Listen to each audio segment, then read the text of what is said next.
Meus irmãos, eu quero vos saudar com a paz do Senhor. Louvar a Deus pelas vitórias, pelas bênçãos que o Senhor tem nos concedido. Temos sido agraciados por Deus. E nessa noite eu confesso aos irmãos que há no meu coração um sentimento de gratidão. Gratidão a Deus e gratidão à Igreja do Senhor, que tem nos ajudado, especialmente nessa última celebração dos 88 anos. Carta aos Hebreus 10, 19 a 23.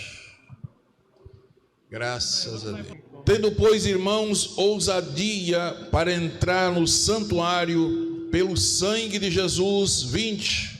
Pelo novo e vivo caminho que ele nos consagrou, pelo véu, isto é, pela sua carne. E tendo um grande sacerdote sobre a casa de Deus, cheguemo-nos com verdadeiro coração, em inteira certeza de fé, tendo os corações purificados da má consciência, o corpo lavado com água limpa. Leiam após mim: retenhamos firmes a confissão da nossa esperança, porque fiel é o que prometeu.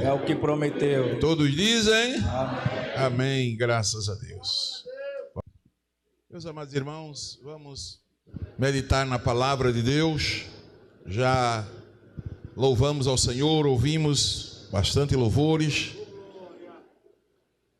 mas eu fiquei meditando no texto bíblico que nós escolhemos como tema da festa.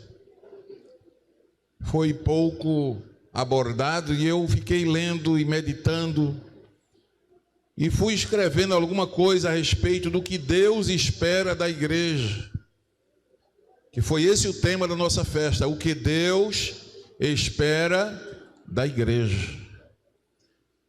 E eu não queria que esse tema, essa mensagem temática ficasse esquecido dos irmãos. Então hoje nós vamos voltar a essa temática. Diga comigo: o que Deus espera da igreja. Uma das coisas que tem sido ditas, eu creio que a propósito, é que nós vamos nos esquecer rapidamente do que estamos vivendo ou do que vivemos, do que poderíamos ter aprendido nessa crise global, que passamos e estamos ainda no finalzinho, mas ainda passando da Covid-19.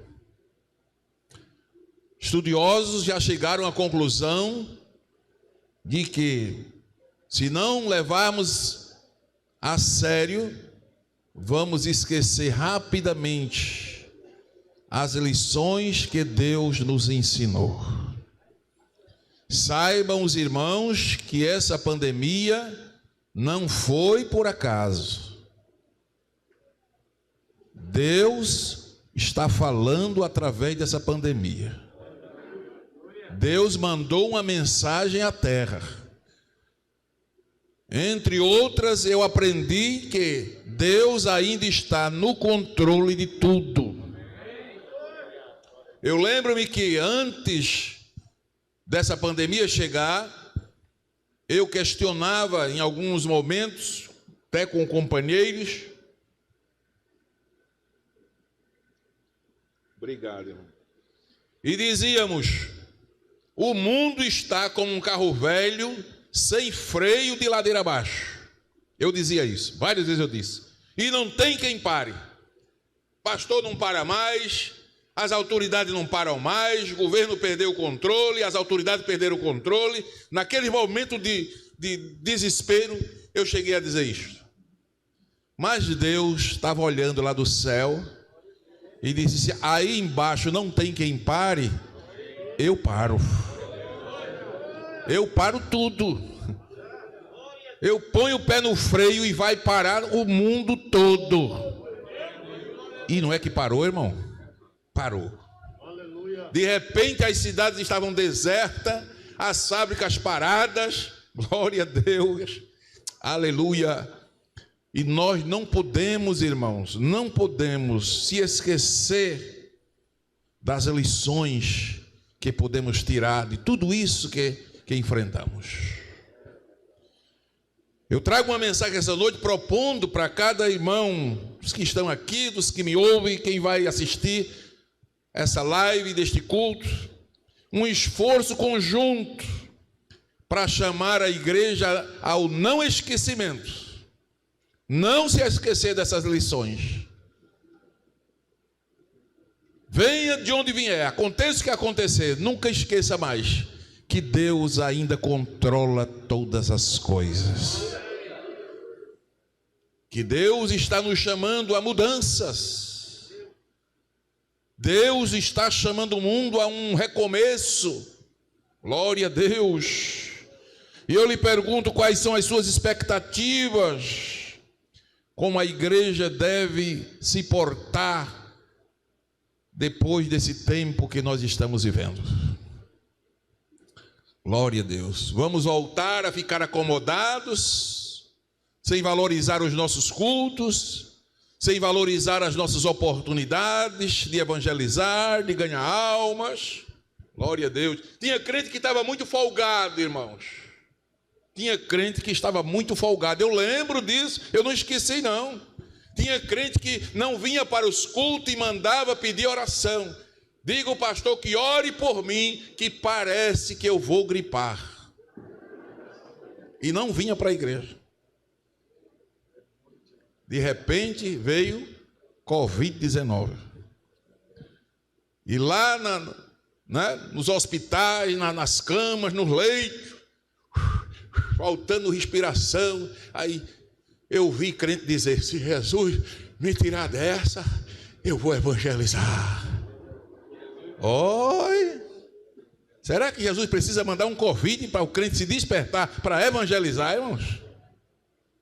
Glória a Jesus. Karl Barth, um grande teólogo, um homem de Deus, ele disse uma coisa interessante, eu anotei aqui, o evangelho é Marco e não Porta. Diga comigo, o evangelho é Marco e não Porta. Porta se abre e se fecha, o Marco está lá firme. O evangelho não constitui apenas uma verdade entre outras. O evangelho é uma verdade imutável. Aquilo que está na palavra de Deus se cumpre, porque fiel é esta palavra e digna de toda aceitação. Se você não aceitar, ela é palavra de Deus. Se você aceitar, ela é palavra de Deus. Diga comigo, fiel é esta palavra e digna de toda aceitação. O que se espera da igreja? O que é que se espera da igreja?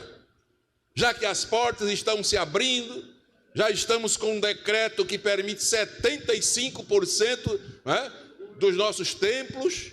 Eu acho que aqui a gente já chegou uns 74, mais ou menos. Jesus me perdoe.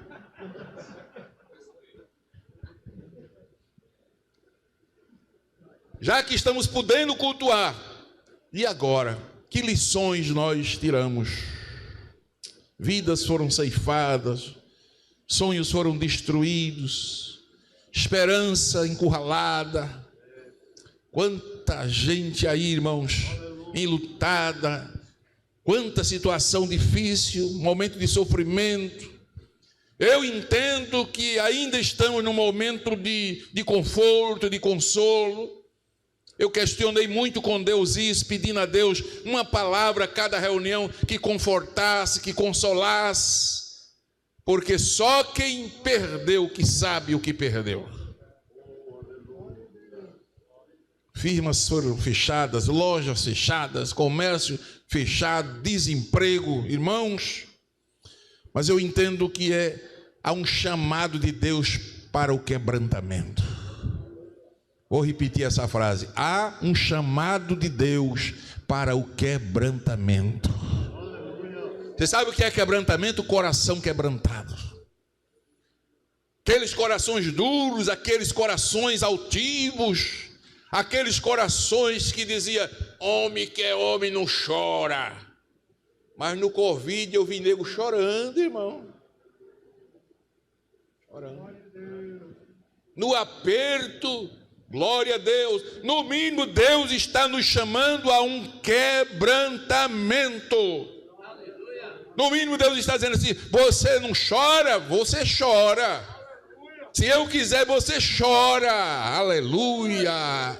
Glória seja dado o nome do Senhor para sempre. A palavra nos lembra, irmãos, com bastante frequência, que Deus usa esses insuportáveis desertos da vida. Deus usa esses desertos insuportáveis para colocar em xeque essa nossa ilusão de autossuficiência, de que tudo pode, de que é poderoso, de que é poderosa. Aí Deus permite, aleluia, para nos moldar, para que nós voltemos a ser vasos de honra. Saiba que Deus permite passarmos por desertos insuportáveis. Não é só pandemia, não. Existem vários desertos que Deus nos permite passar para quebrar a nossa autossuficiência. Eu vi, numa certa oportunidade, a Miriam, minha esposa, falando, dizendo que nessa pandemia uma lição que ela aprendeu é que todos nós somos iguais. Não tem pobre, não tem rico, não tem grande, não tem pequeno. Aleluia! Todo mundo teve que correr para os pés de Jesus se queria encontrar a vitória. Talvez a figura bíblica mais apropriada que nós podíamos citar nessa história é a visão de Jeremias, a visão do oleiro, capítulo 18 de Jeremias. Quando o Senhor chama Jeremias, Jeremias desce.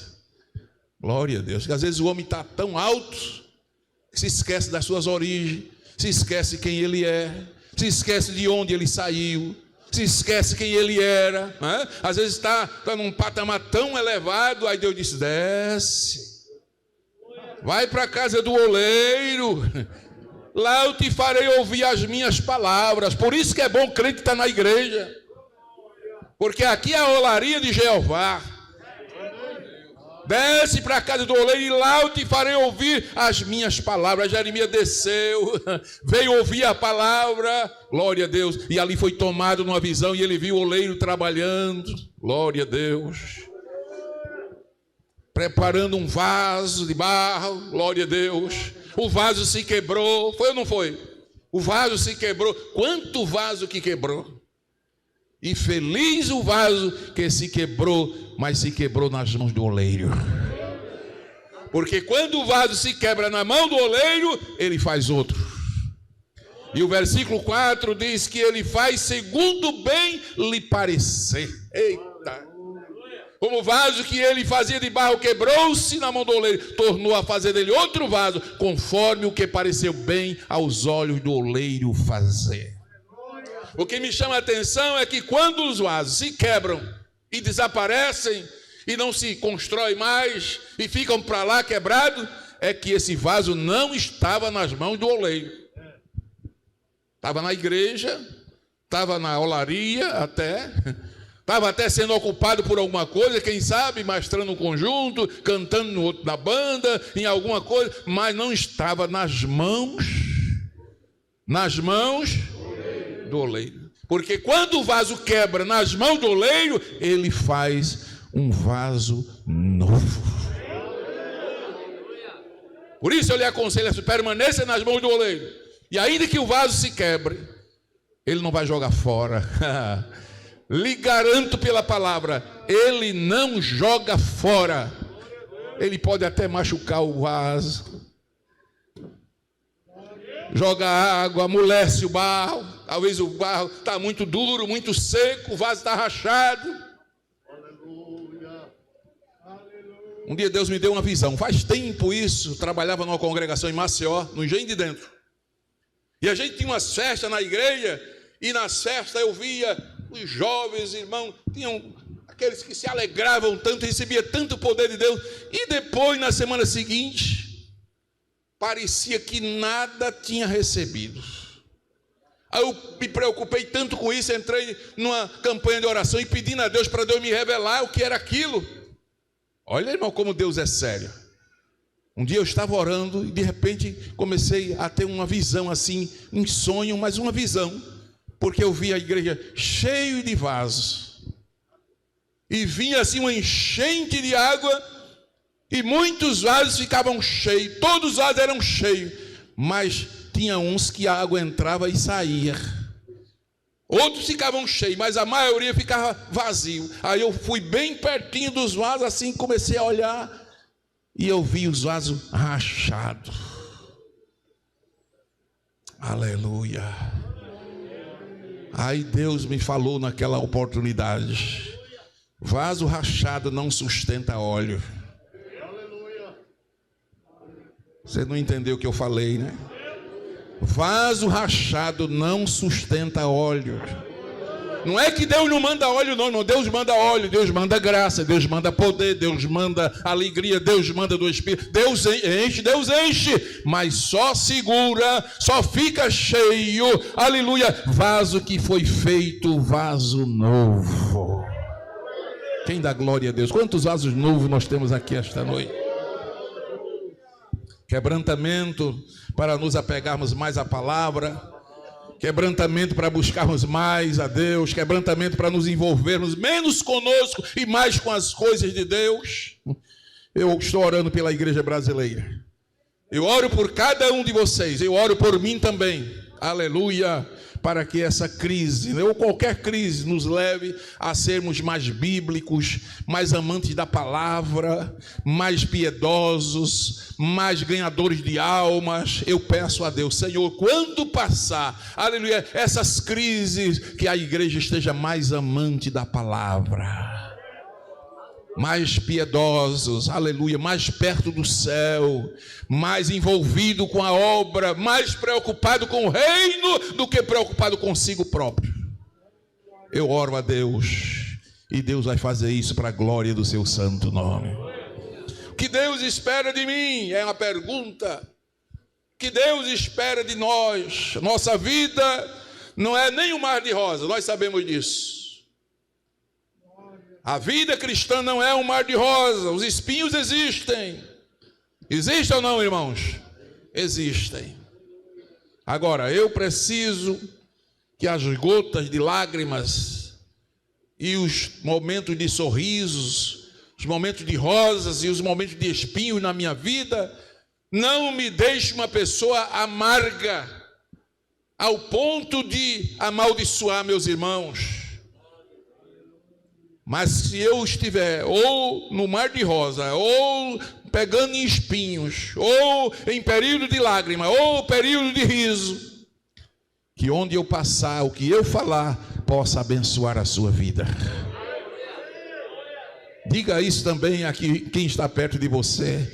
Diga, não importa o que eu esteja passando. Se eu estiver no mar de rosa, ou se eu estiver numa estrada de espinhos, diga assim, eu quero abençoar a sua vida. Eu quero abençoar você. Eu quero ser usado para ser bênção na sua vida. Aleluia, glória a Deus. Bendito seja o nome do Senhor para sempre. Aleluia. O que é que Deus está esperando de nós? Vamos para a Bíblia nesta noite, versículo 19, versículos 20 em diante. Tendo, pois, irmãos, ousadia, diga comigo, tendo, pois, irmãos, ousadia para entrar no santuário, pelo sangue de Jesus, pelo novo e vivo caminho que Ele nos consagrou, pelo véu, isto é, pela sua carne. A sua carne foi rasgada, da maneira que o véu foi rasgado no templo quando Jesus morreu, a carne de Jesus também foi rasgada. Aleluia. E se você não sabia, fique sabendo que quando aquele véu se rasgou, aquela carne foi traspassada, ali estava se abrindo um novo e vivo caminho para Deus. Simbolizado no tabernáculo, que ninguém podia chegar no Santo dos Santos. O gentio ficava lá fora, no pátio dos gentios. O sacerdote ia até o altar do holocausto. O sumo sacerdote que podia uma vez por ano entrar lá depois do véu. Mas quando o véu se rasgou, parece que é o hino 72 da harpa que diz: rasgou-se o véu, franca ficou entrada, confiança temos para ali entrar. Você agora pode entrar direto na presença de Deus. Não é só uma vez por ano, não. Você agora tem acesso direto ao Pai.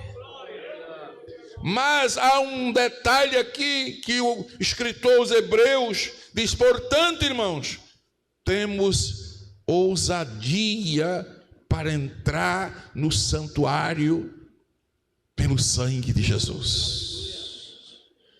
Aleluia. O que é que Deus espera de nós? Tem uma palavra que eu quero destacar. O que é que Deus espera de nós? Desse versículo aí. Deus espera de nós que tenhamos ousadia. É tudo que Deus espera de nós. Você vai entrar não é por seus méritos. Você vai entrar não é por sua capacidade.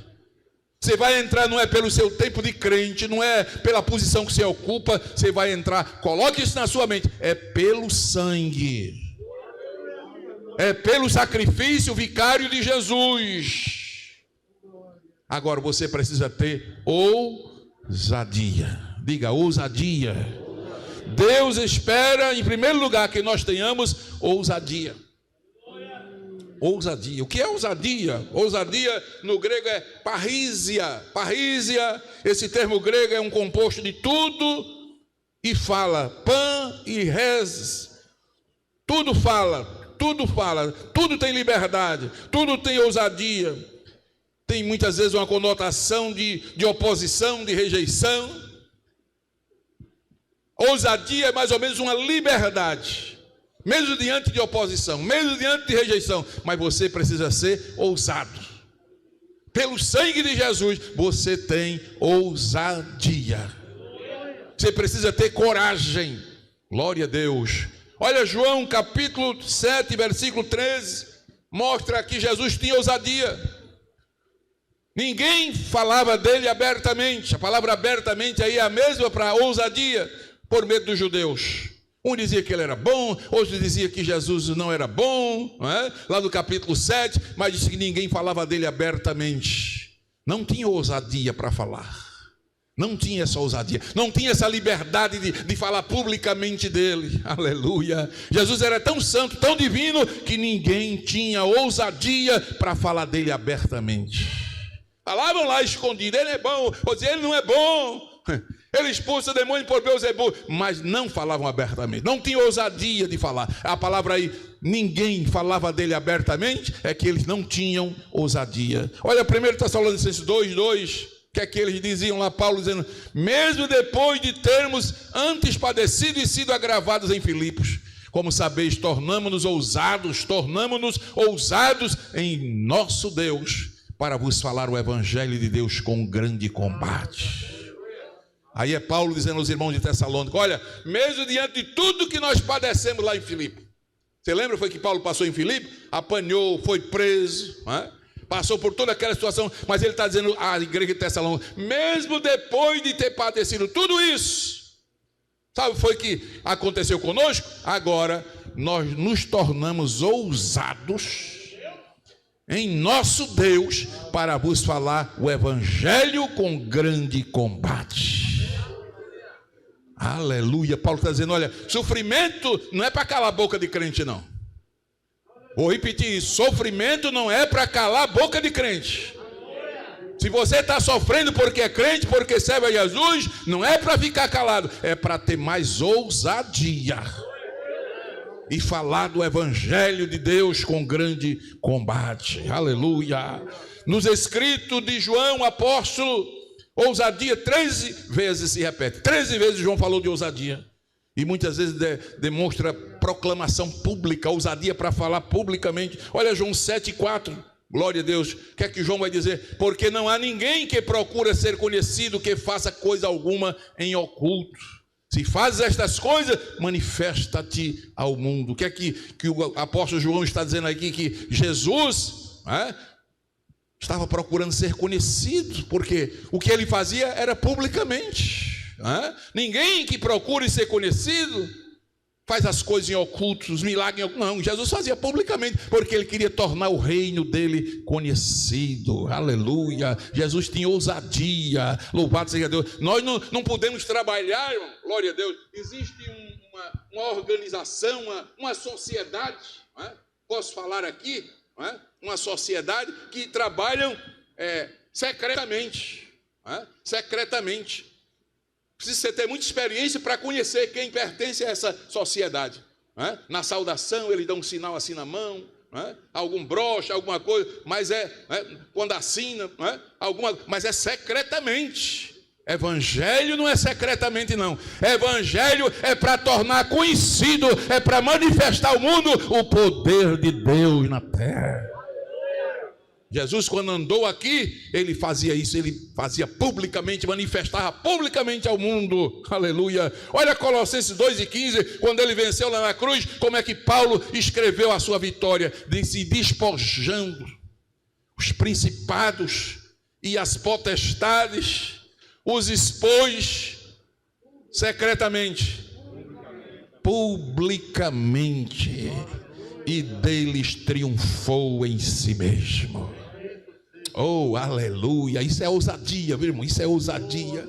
Glória a Deus. Por isso disse o escritor aos Hebreus: temos ousadia. Aleluia. Jesus despojou principais. Você sabe o que é despojar, irmão? É desarmar.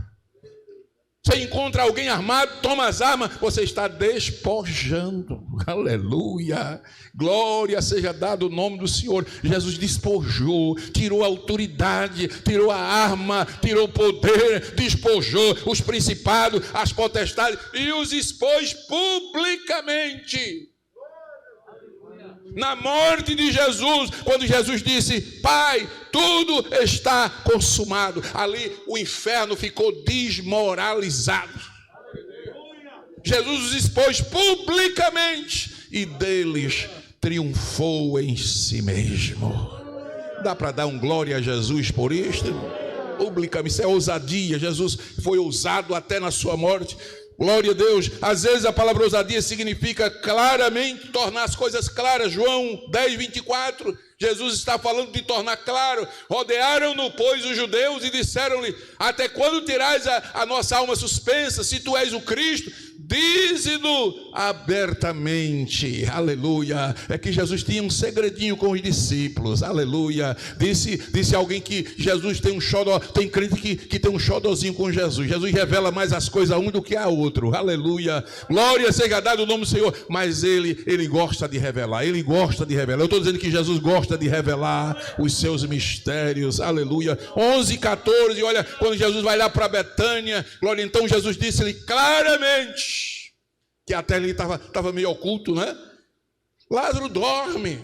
Quando deram o recado a Jesus, ora, para Jesus a morte é o quê? É um sono. Então quando deram a mensagem: olha Jesus, Lázaro, teu amigo, a quem tu amas, está enfermo. Depois andaram um pouco, Jesus disse: Lázaro já dorme. E os discípulos não entenderam nada. Se está dormindo, está bom. Oi? Se está dormindo, está bom. Aí Jesus falou abertamente: Lázaro está morto, mas nós vamos para ressuscitá-lo. Aleluia, glória a Deus. Coisa de Jesus é assim. João 16:25, glória seja dado o nome do Senhor. Evangelho de João 16:25. Disse-vos isto por parábolas. Chega, porém, a hora em que não vos falarei mais por parábolas, mas abertamente vos falarei acerca do Pai. Porque os judeus não entendiam a mensagem do reino. Então Jesus falava por parábolas. Glória a Deus. Mas vai chegar a hora que eu vou falar abertamente. Aleluia. Com ousadia. A palavra ousadia aí é falar abertamente. Em Atos dos Apóstolos, a mensagem sobre Jesus, da mesma maneira, devia ser pregada com ousadia. Os apóstolos, os discípulos tinham que serem ousados, senão a obra não tinha chegado aqui, irmão. E se chegou aqui, só vai continuar se a igreja desses dias que nós estamos vivendo também tiver ousadia. Se a igreja não for ousada, não tiver ousadia, não vai conseguir fazer a obra daqui para frente.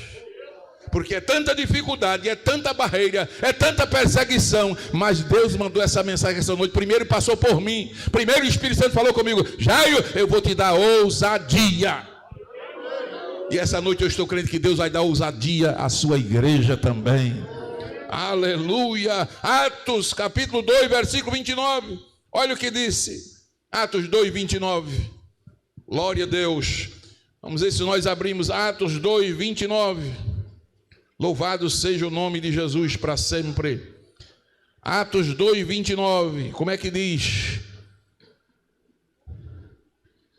Varões e irmãos, seja-me lícito dizer-vos livremente acerca do patriarca Davi, que ele morreu e foi sepultado, entre nós está até hoje na sepultura.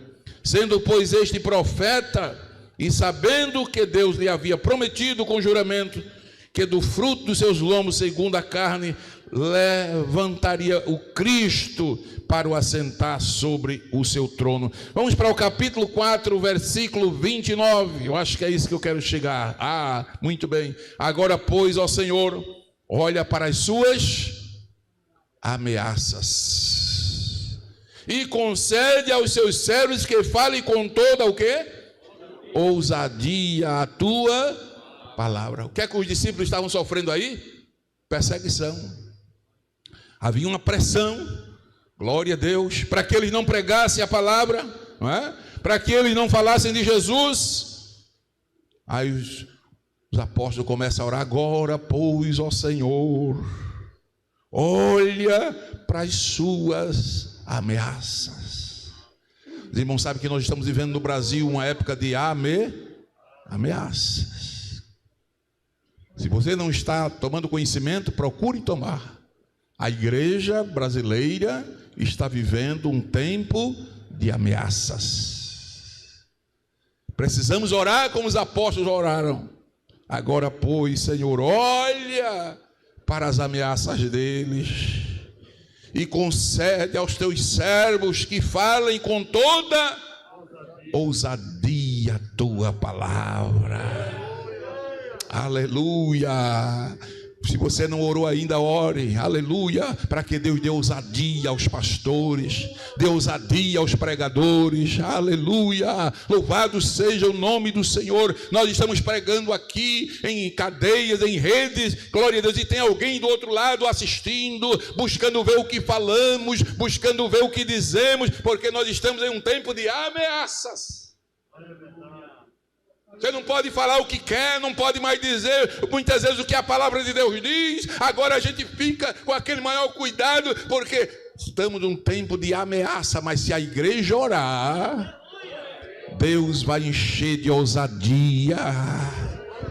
Aleluia, glória seja dada ao nome desse Jesus maravilhoso, aleluia. 4:13 de Atos. Então eles, vendo a ousadia de Pedro e João, e informado de que eram homens sem letras, indoutos, maravilharam-se e reconheceram que eles haviam estado com Jesus. Aleluia, aleluia. Pedro e João estão aí sofrendo ameaça, perseguição. Por que perseguição? Porque, aleluia, aquele moço coxo tinha sido curado, aleluia, simplesmente porque um coxo tinha sido curado. E as pessoas estavam aceitando a Cristo. Quase 5.000 almas aqui tinham aceitado. No versículo 4 diz que muitos, porém, os que ouviram a palavra creram, e chegou o número desses homens a quase 5.000. O inferno estava doido, havia uma loucura no reino espiritual, aleluia. Mas quando eles olharam para Pedro e João, eles viram que eles tinham ousadia. ousadia, e ficaram admirados, maravilhados, aleluia, e disseram: esses homens estiveram com Jesus, aleluia. O conselho que eu dou aos irmãos, quando for pregar a palavra, passe primeiro um período com Jesus, fique uma tarde com Jesus, fique uma manhã com Jesus, fique uma madrugada com Jesus, que quando você sair da presença dele, vai sair cheio de ousadia. Paulo pediu as orações, Efésios capítulo 6, versículo 19, Paulo chegou a pedir oração à igreja, aleluia. Orem por mim também, para que me seja dada a palavra no abrir da minha boca, palavra com confiança, tem outra tradução diz, palavra com ousadia, para fazer notório o mistério do Evangelho. Se no tempo de Paulo, de Pedro, de João, era preciso ousadia, nos dias atuais não está sendo diferente. Que Deus nos encha de ousadia. Vou dizer outra vez, que Deus nos encha de ousadia, de autoridade, aleluia. Não é grito, aleluia, não é bafo de boca, não é ignorância, não é nada disso, é ousadia. Autoridade do céu, aleluia, poder de Deus, confiança, que Deus é tremendo, que Deus é poderoso. 2 Coríntios 3, 11 e 12, o apóstolo fala outra vez sobre isso, porque se o que era transitório foi para a glória, muito mais em glória o que permanece. Tendo, pois, tal esperança, leiam comigo, tendo, pois, tal esperança, usamos de muita ousadia no falar, aleluia. Paulo está aí descrevendo, aleluia, o ministério da antiga aliança e o ministério, aleluia, da nova aliança. E ele disse: olha, se o ministério da velha aliança já veio com glória, muito mais glória vai ser no Novo Testamento. Aí ele disse: se a gente tiver essa esperança, nós vamos ter muita ousadia no falar. Oh, glória seja dado o nome do Senhor para todo sempre. 2 Coríntios 7, 4, Paulo também tinha confiança que os seguidores de Jesus também agiriam assim. Ele disse: grande é a ousadia da minha fala para convosco, e grande a minha jactância a respeito de vós, e estou cheio de consolação, transbordo de gozo em todas as nossas tribulações. O que é que Paulo está dizendo? Olha, eu estou cheio de ousadia, grande é a minha ousadia, e eu creio também que grande vai ser a ousadia de vocês. Deus vai encher vocês também de ousadia, a igreja vai ser cheia de ousadia, porque o mundo quer calar a igreja, o inferno quer calar a igreja, o diabo quer calar a igreja, mas o Espírito Santo não vai deixar a igreja se calar, vai encher de ousadia, vai encher de ousadia, e os crentes vão falar. O livro aos Hebreus usa o termo parresia no sentido de ousadia para se aproximar de Deus. Ousadia no sentido de estar em Cristo, falar com Cristo. Olha Hebreus 3,6, mas Cristo como filho sobre a sua própria casa, a qual casa somos nós, se tão somente conservarmos firmes o quê? A confiança. Aí está na corrigida, na NVI diz: se conservarmos firmes a ousadia e a glória da esperança até o fim. Cristo, Filho de Deus, sobre a sua própria casa. Cristo sobre a sua própria casa. E qual é a casa, irmão, que ele está falando aí? A casa somos nós. O que é que ele quer de nós? Se tão somente conservarmos firmes a confiança, a ousadia e a glória da esperança, a vitória já está certa, irmãos. É só conservar, conservar firme, conserve firme, não perca, não deixe o diabo calar a sua voz. Fale enquanto pode, fale de Jesus, dê glória a Deus, exalte o nome do Senhor, aleluia, fale e não se cala. Olha capítulo 4 aos Hebreus 16, 4:16. Cheguemos, diga comigo, cheguemos, pois, com confiança, com ousadia, ao trono da graça, para que possamos alcançar misericórdia e achar graça, a fim de sermos ajudados em tempo oportuno. Cheguemos. É um convite. Cheguemos com confiança, com ousadia. A palavra confiança é a mesma parresia. A mesma palavra para confiança é para ousadia. Chegue com ousadia, chegue com confiança. Aonde, pastor? Ao trono da graça. Ô irmão, você sabia que você tem acesso ao trono da graça? Você pode chegar, aleluia, quando dobrar o seu joelho, lembre, você está subindo em direção ao trono da graça. Para que, pastor, eu preciso me aproximar do trono da graça? Para alcançar o que, irmãos? Misericórdia. Misericórdia, diga comigo, misericórdia. E achar graça e ser ajudado em tempo oportuno. Quando você precisar de misericórdia, aleluia. Não, eu gosto de ver a igreja pregando comigo. Diga alguém aí, 2 ou 3 pessoas perto de você, diga: quando você precisar de misericórdia, de graça, de ser ajudado em tempo oportuno, se chegue com confiança, se chegue com ousadia. Aonde? Aonde, igreja? Ao trono da graça, que você vai achar misericórdia, vai achar graça e vai ser ajudado. Oh, aleluia, aleluia, glória a Deus. Por isso o escritor tinha razão dizendo: tendo, pois, irmãos, ousadia. Tendo, pois, irmãos, ousadia, parresia, confiança, para entrar no santuário pelo sangue de Jesus. Você não entra por seus próprios méritos. Nós não temos méritos para isso. É que quando Deus olha para nós e vê um mísero pecador de joelho orando, o Senhor Deus não vê aquele mísero. Ele vê em cima de mim e de você o manto do sangue de Jesus.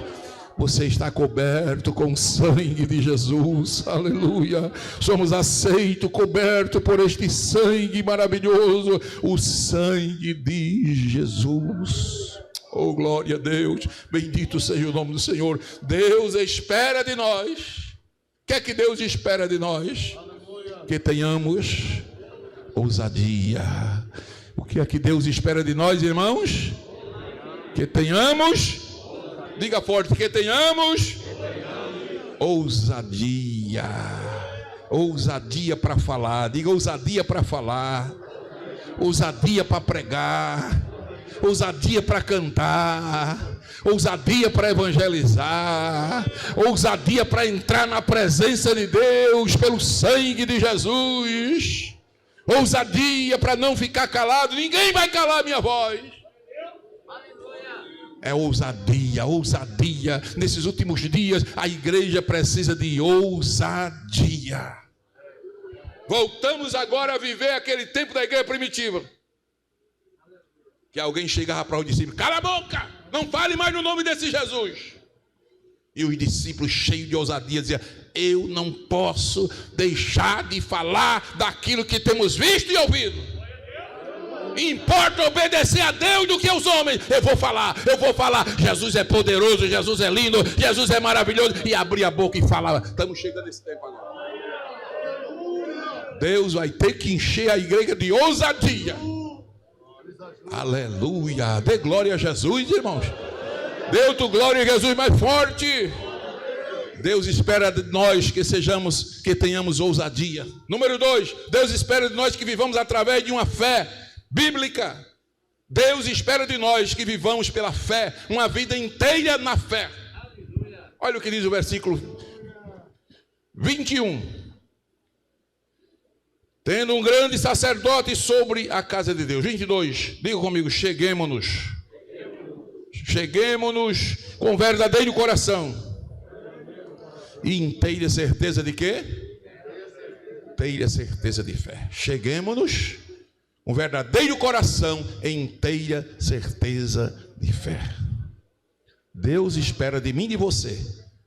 Deus espera de nós que vivamos através desta fé. Uma fé bíblica, uma fé original. Daqui para frente só vai permanecer quem viver através desta fé.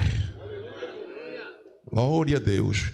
Chegar na presença de Deus com verdadeiro coração e com inteira certeza de fé. Não dê lugar à dúvida, não, irmão. Daqui para frente, não dê lugar à dúvida. Você vai abrir o seu smartphone, você vai abrir o seu tablet, você vai abrir o seu celular e vai encontrar meio mundo de gente querendo roubar essa certeza da sua fé.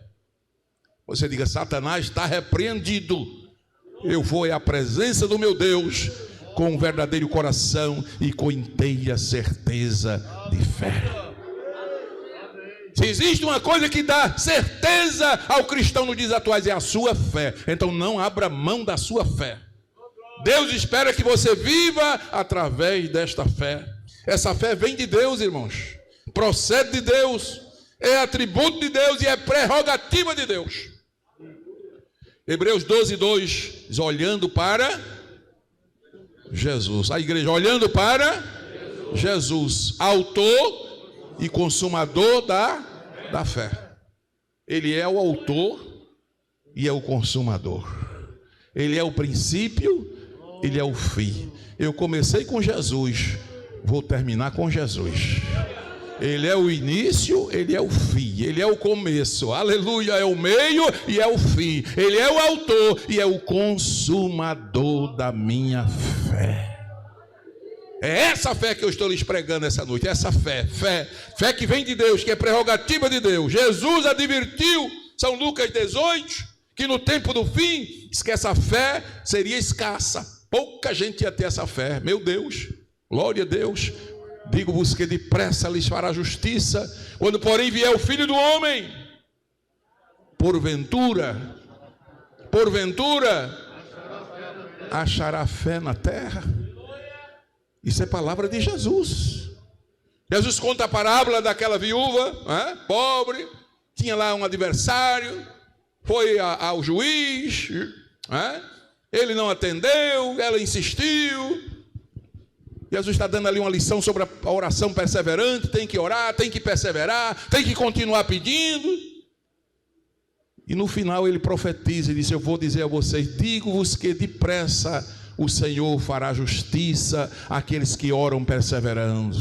Mas eu vou, aí ponto final, ponto, e disse: vou dizer mais uma coisa a você para o tempo do fim. Quando o Filho do Homem vier, de que ele está falando agora? Da sua vinda. Quando o Filho do Homem vier, porventura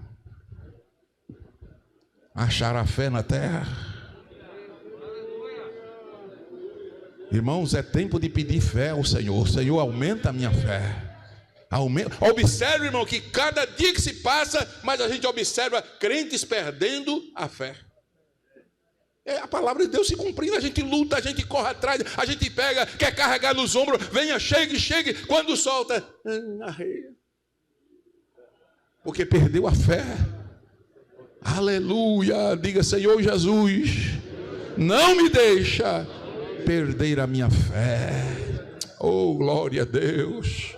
Aleluia. Agora lembre que nesse capítulo 18, vou dizer uma verdade aqui agora dura, mas eu vou dizer. Diga ou não diga, irmão?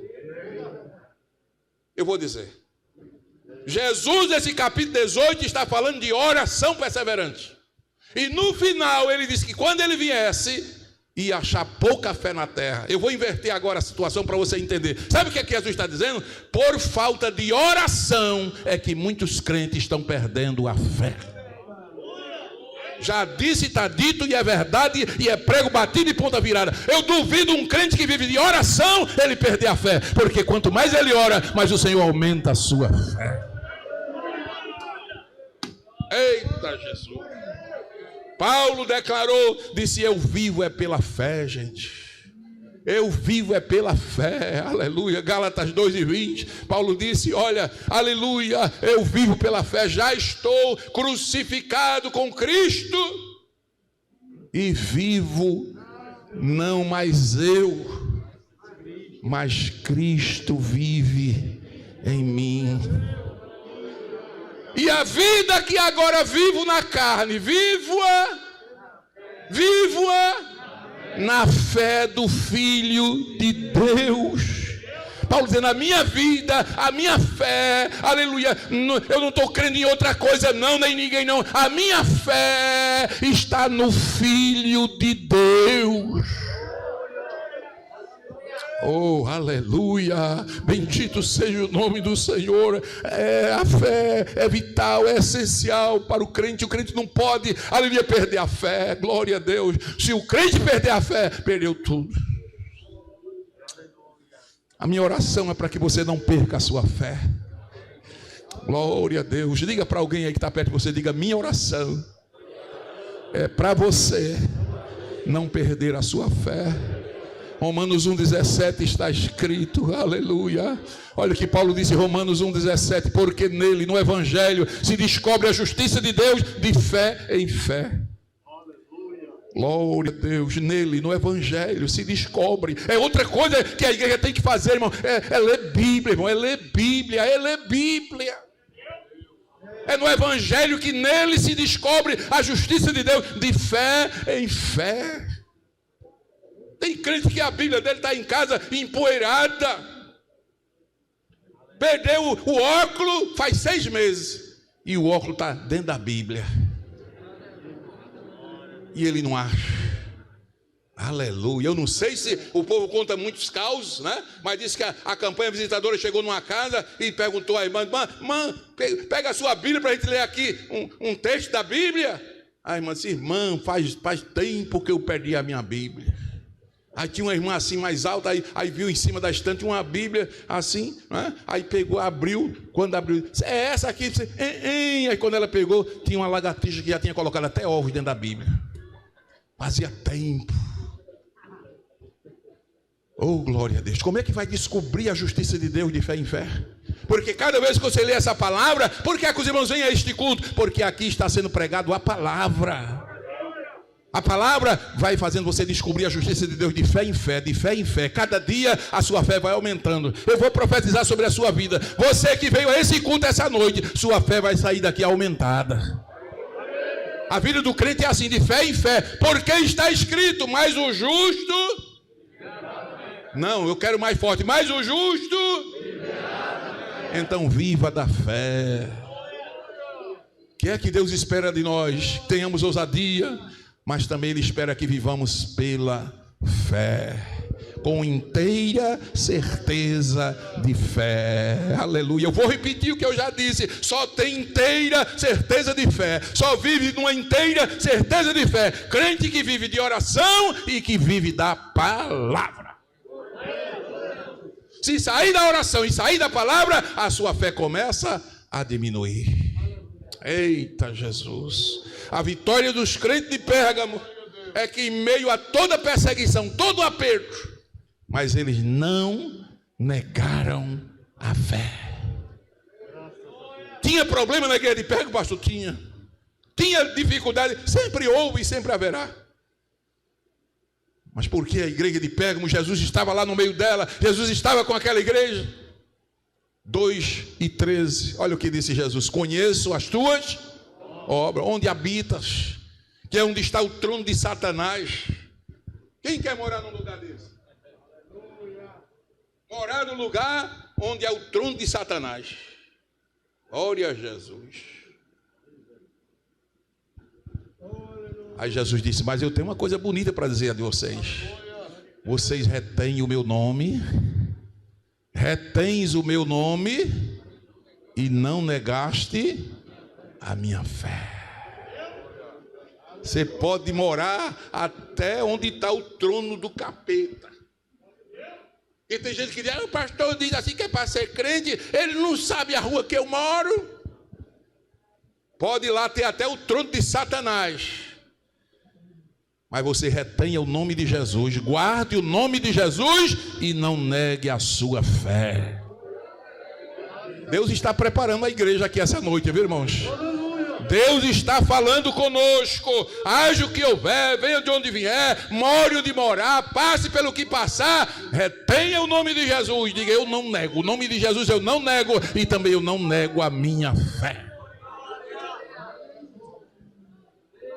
A fé bíblica, glória a Deus, é aquela fé dos homens de Deus que colocaram os interesses do reino de Deus acima de tudo, acima até de suas vidas. Quando a Bíblia diz que é para viver pela fé, que Paulo vivia na fé do Filho de Deus, que o justo é para viver da fé, é para viver de uma forma que os interesses do reino de Deus estejam acima dos nossos. Vou dar um exemplo aqui de um homem que viveu assim, Moisés. Hebreus 11, 24 a 27. Pela fé, Moisés. Se eu parasse por aqui, já tinha dito tudo. Pela fé, Moisés, sendo já grande, foi o que ele fez?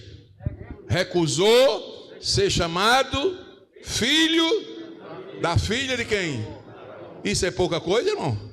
Não, mas ele recusou pela fé. 25, escolhendo, diga comigo, escolhendo. Escolhendo o quê? Ser maltratado com o povo de Deus, do que por um pouco de tempo ter o quê? O gozo do pecado. 26, tendo por maiores riquezas o vitupério de Cristo, o sofrimento de Cristo, que os tesouros do Egito, porque tinha em vista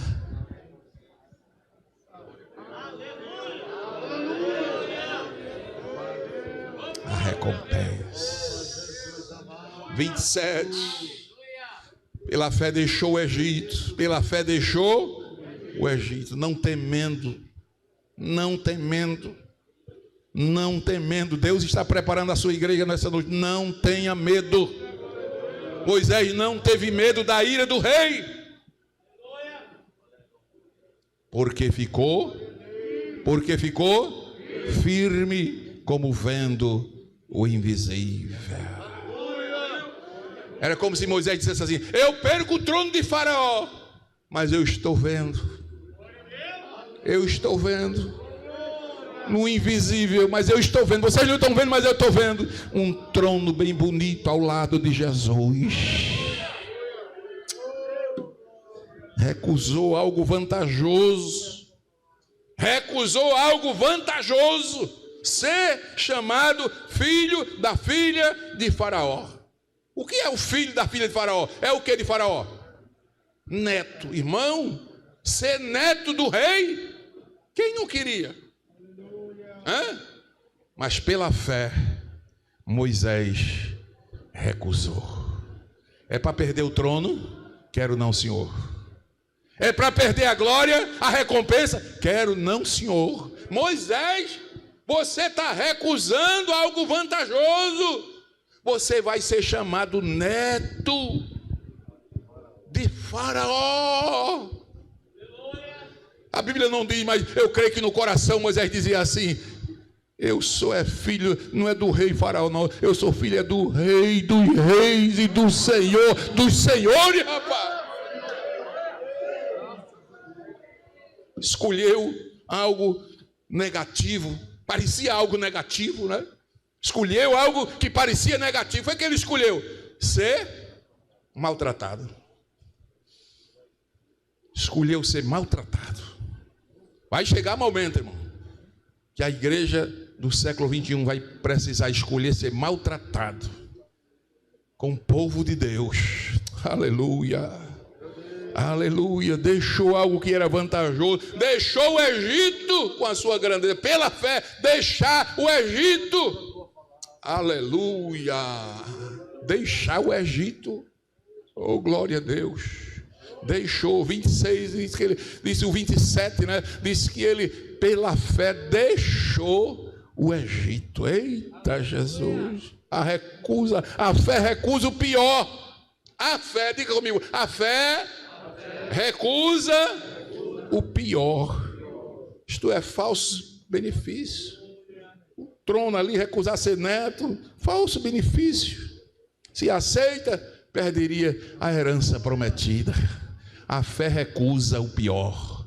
A fé recusa, a fé escolhe o melhor. Aleluia. Aparentemente, não é? Preferir ser maltratado. Mas Moisés sabia o que estava fazendo. A fé escolhe o melhor. Diga, a fé recusa o pior e a fé escolhe o melhor. Deus vai lhe dar sabedoria para você recusar o pior e escolher o melhor. Oh, glória a Deus. Preferiu ser maltratado com o povo de Deus do que por um pouco de tempo desfrutar dos prazeres, o gozo do pecado. Disse uma vez o missionário Eurico Beres, eu estava nesse culto, ele disse: cuidado, por questão de minutos você pode perder a eternidade do céu. Oh, aleluia, aleluia. Você não entendeu a mensagem? Glória a Deus. Por questão de minutos você pode perder a eternidade com Deus. Mas Moisés não, Moisés recusou, aleluia, o gozo do pecado, aleluia, durante algum tempo, porque a fé vê ao longe. Eu estou dizendo que a fé vê ao longe. Diga, a fé vê ao longe. A fé vê coisas futuras. Agora é sofrimento, agora é prova, aleluia, mas Deus está fazendo você enxergar mais longe. Vem coisas boas por aí, é como o hino que as irmãs cantam, vem novidade por aí, aleluia, vem coisas futuras. Moisés via o trono celestial que ia receber, Moisés já via a coroa, Moisés já via a glória onde ele ia participar. Aí ele recusou o pior e escolheu o melhor. O melhor é o céu, o melhor é o céu, o melhor é o céu, irmão, o melhor é o céu. Recuse o pior, o que há nesse mundo é pior, irmão, o céu é melhor.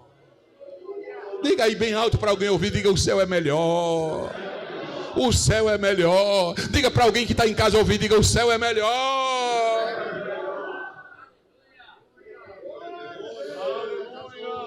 A fé abandona o mundo, a fé abandona o mundo. Eu estou dizendo que a fé abandona o mundo. Pela fé Moisés deixou o Egito, abandonou o Egito. Aleluia, pela fé. Oh, glória a Deus, aleluia. A igreja tem que abandonar. A igreja deixou o Egito, deixou o mundo. Glória a Deus. A fé não teme a nada. A fé não teme a nada. Diga comigo isto: a fé não teme a nada. Pela fé Moisés deixou o Egito, não teve medo da ira do rei. É aquilo que os apóstolos disseram: eu prefiro obedecer a quem? A Deus. Prefiro obedecer a Deus. A fé não teme a nada. Aleluia. Você não pode temer as ameaças. Eu disse aos irmãos e repito: se fosse para a gente temer as ameaças, não fazia na obra de Deus nada. Vamos construir. Dá certo não. Vai não. Vamos comprar a banca. Pastor. Vai não. E o pior, irmão, muitas vezes o inimigo usa pessoas de dentro para assustar, para amedrontar. Pastor, não passa não, pastor. Essa festa aí, pastor, vai ter aí, viu? Um 7 de setembro aí, pastor. Você sair com essa carreira. Eu recebi tanto telefonema. Aí quando desligar o telefone, está repreendido, capítulo. Estou confessando aqui o que eu fiz, me perdoe. Me perdoe que eu fiz isso. Recebi a recado quando terminou. Pastor, o senhor vai fazer não, né, pastor? Vai fazer não, né? Tá bom, meu irmão, estou aqui orando, viu? Aí tá o telefone. Ai, que inferno, Satanás. Porque se você aceitar as ameaças, se você aceitar as ameaças, não faz. Mas pela fé, diga comigo, pela fé, Moisés deixou o Egito, não temendo a ira do rei, porque ficou firme. Porque ficou firme. Tem que ficar firme. Você tem que ficar firme.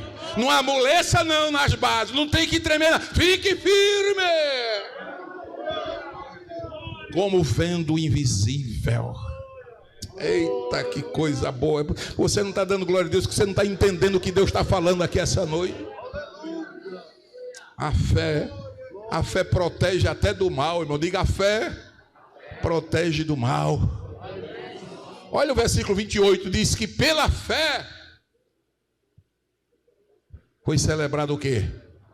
A Páscoa e a aspersão do sangue, para que o destruidor não tocasse, não destruísse quem?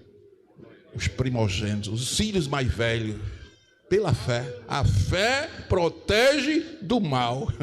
Aleluia. Irmão, tem coisa que Deus manda a gente fazer que parece uma loucura. Você for uma pessoa natural, você vai dizer, não, tá louco, tá? Não, tá, o pastor, tá. Pirou, dessa vez ele pirou. Aleluia. Pirou, surtou. A palavra correta é essa, surtou, bichinho. Nosso pastor surtou. E não surtou nada. Está obedecendo a voz de Deus. E se não obedecer, o preço é grande, é caro. Aleluia. Pela fé, Moisés celebrou a Páscoa. Irmão, se alguém chegasse aqui, vamos matar um cordeiro aqui, derramar sangue numa bacia, botar na porta, todo mundo leva um pouquinho de sangue para cá, bota na porta, que vai passar um ano de destruição. O pastor está doido. Moisés, olha, pirou. Pela fé, diga pela fé, celebrou a Páscoa, a aspersão do sangue. Eu vi uma história de alguém que veio aqui na Santa Ceia, não vou dizer nome nem quem não, mas diz, mas que besteira aqueles crentes.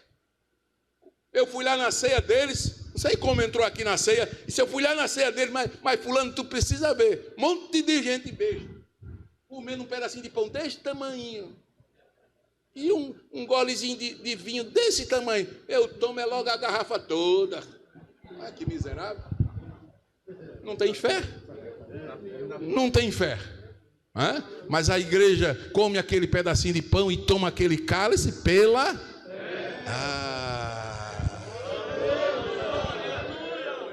E a fé protege do mal, a fé protege do mal. Aleluia, pela fé celebrou a Páscoa, fez a aspersão do sangue, para que o destruidor não tocasse nos filhos mais velhos, nos primogênitos.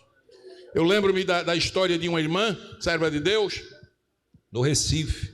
Ela era mulher pobre, viúva, sozinha, morava só numa casa, ela lavava roupa, engomava, tinha lá a sua aposentadoriazinha, e disse que uns marginais começaram a acompanhá-la, querendo assaltá-la. Morava lá no barraco. Disse que um dia ela saiu para a igreja, quando voltou, disse que o marginal estava lá escondido debaixo da cama com um punhal. Eu já contei isso aqui para vocês. Disse que a irmã chegou, mas a irmã tinha um bom costume. Quando ela dobrava o joelho para orar, ela orava e depois dizia, Jesus, me cobre com o teu sangue. Diga comigo, Jesus, me cobre com o teu sangue. Quando você orar hoje em casa, diga, Jesus, me cobre com teu sangue. Aquele marginal estava debaixo da cama, ela nem imaginava. Daqui a pouco a irmã estava dormindo. Tem crente que dorme, né? Que é uma benção. Glória a Deus, né? Chega, ronca. Aqui não, graças a Deus, não tem ninguém que ronca. Jesus, perdoai-me.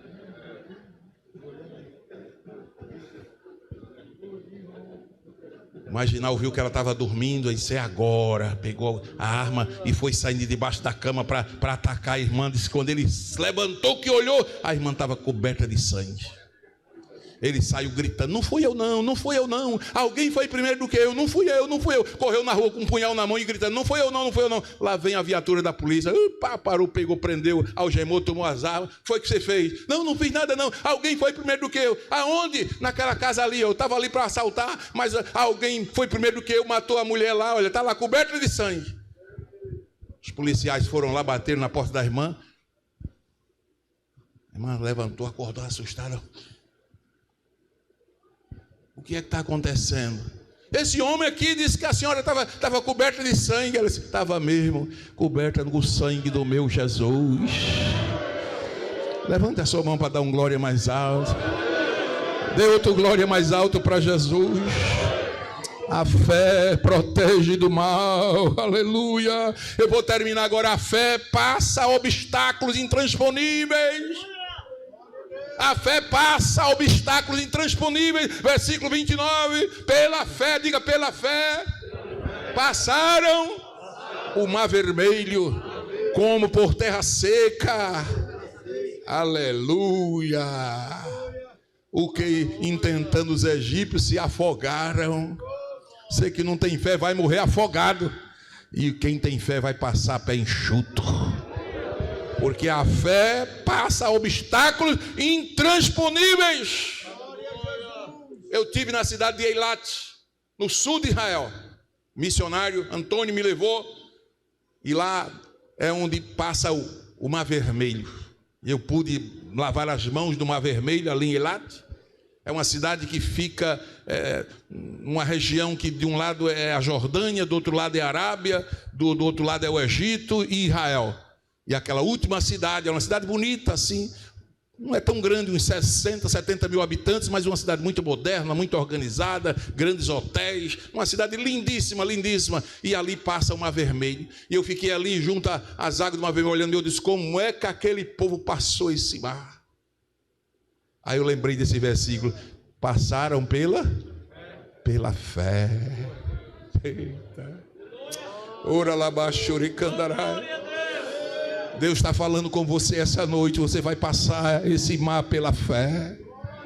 Você vai vencer esse obstáculo que está diante de você pela fé. Não tem obstáculo para quem tem fé. A fé passa os obstáculos intransponíveis. Não tinha barco, não tinha navio, não tinha ponte, mas eles tinham a fé. Aleluia. Não há obstáculo que seja intransponível. Se você tem fé, se Deus está com você, então você vai atravessar esse mar.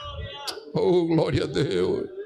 Oh, glória a Deus. Eu vou parar por aqui porque as horas se foram. Mas o terceiro ponto é que Deus espera que retenhamos firme a nossa esperança. Diga comigo, Deus quer que retenhamos firme a nossa esperança. Tenhamos ousadia, vivamos pela fé e retenhamos a nossa esperança.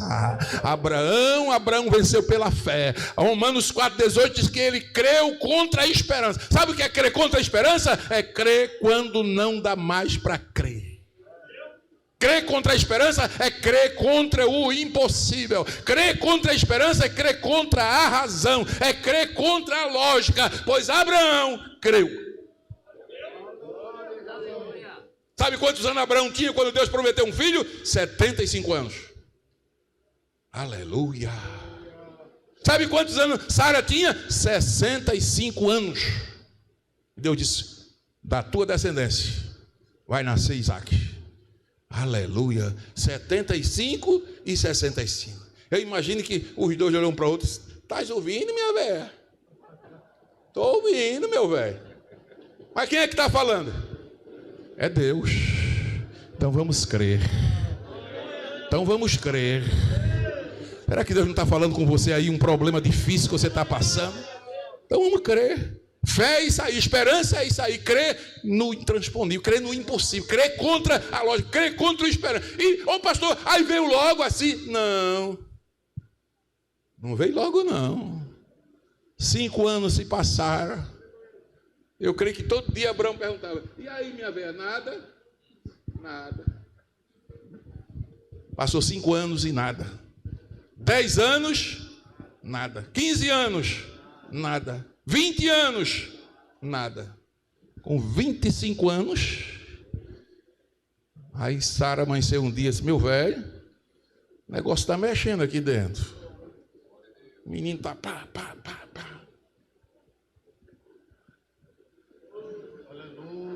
Abraão já estava com quase 100 e ela estava com quase quantos anos? 90. Eita, que Deus está desafiando o crente aqui essa noite. Glória a Jesus para sempre.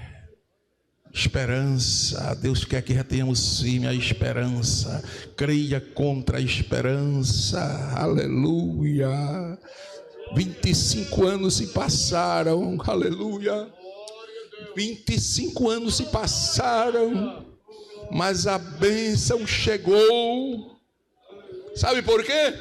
Porque quem prometeu é fiel. Levante a mão direita assim para o céu. E diga: 25 anos se passaram, mas a bênção chegou. Porque quem prometeu, diga forte, Ele é fiel. Diga outra vez: Ele é fiel. Ele é fiel. Diga: minha bênção vai chegar, porque Ele é fiel. Eu vou receber a graça, porque Ele é fiel. Eu vou continuar com ousadia, porque Ele é fiel. Eu vou continuar na fé, porque Ele é fiel. Eu vou continuar firme na esperança, porque Ele é fiel. Oh, glória a Deus. Dê glória a Deus essa noite. Quem recebe essa palavra, dê glória a Deus esta noite. Vamos cantar: Deus é fiel, é o chamar. Oh, aleluia, aleluia. Vamos ficar de pé toda a igreja. Oh, glória a Deus.